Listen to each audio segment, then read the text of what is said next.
மாதிரியான அமைப்பு.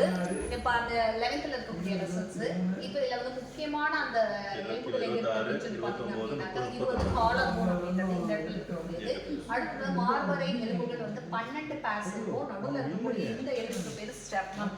முதல் 7 வந்து பார்த்தீங்கன்னா டைரக்டா அந்த மார்பறையில் இருக்கக்கூடிய ஸ்டெர்னத்தோட வந்து ஜாயிண்ட் ஆயிருக்கு. அதனால உண்மையான விழா இருக்குன்னு சொல்லுவோம். 8, 9, 10 பார்த்தீங்க அப்படின்னாக்கா இந்த 7வது எலும்போட வந்து சேர்ந்து இருக்குது. ஆனா இது டைரக்டா ஜாயின் பண்ண மாதிரி இருக்கு. அதனால இது பேர் பொய் விழா எலும்புகள் அப்படிங்கிறது.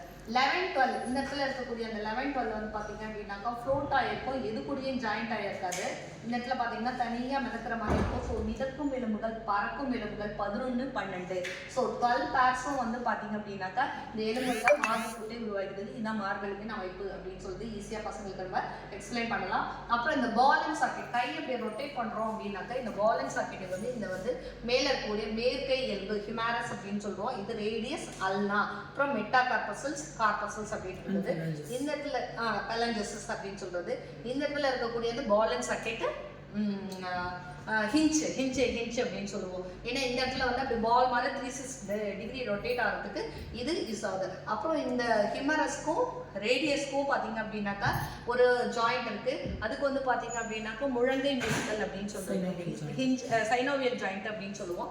இது 2 ஜாயிண்ட்டும் வந்து ரொம்ப அடிக்கடி கேட்கக்கூடிய ஒரு கொஷின். கழுத்துல இருக்கக்கூடியது வந்து பார்த்தீங்க அப்படின்னாக்கா பைவட் ஜாயிண்ட் அப்படின்னு சொல்லுவோம்.